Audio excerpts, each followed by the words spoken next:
Si je vous disais qu'un meurtre a été commis dans une chambre où personne n'est entré, voici le dossier de la chambre froide. Hôtel Méridien, 4e étage, chambre 417, un établissement calme.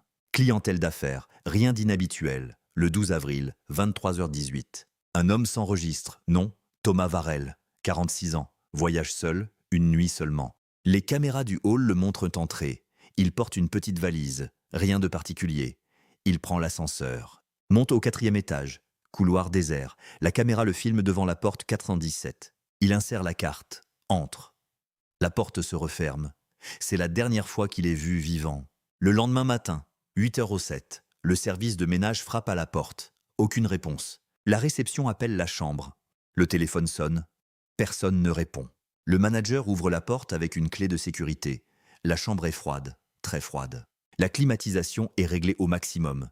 Au centre de la pièce, Thomas Varel est allongé sur le sol. Mort. Le médecin légiste confirme rapidement. Homicide. Plusieurs blessures à l'arme blanche. Mais un détail trouble immédiatement l'enquête. La porte était verrouillée de l'intérieur. La fenêtre ne s'ouvre pas.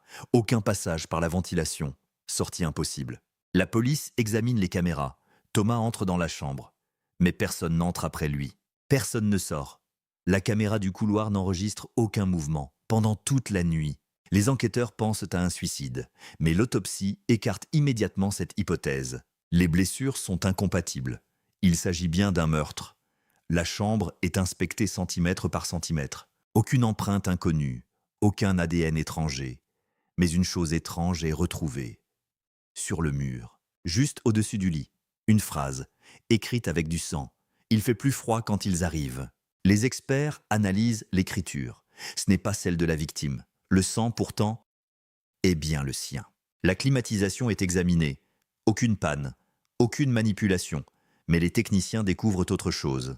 À 02h13, la température de la chambre chute brutalement, de 20 degrés, en moins de 30 secondes.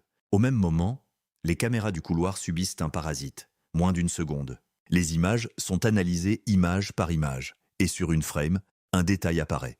Devant la porte, 417. Une silhouette, très sombre, très floue. Puis l'image revient, le couloir est vide. Le rapport final conclura: homicide en espace clos sécurisé, auteur inconnu, aucun suspect identifié. La chambre 417 sera définitivement fermée, officiellement pour rénovation. Mais selon plusieurs employés, certaines nuits, la température chute brusquement, toujours à 02h13.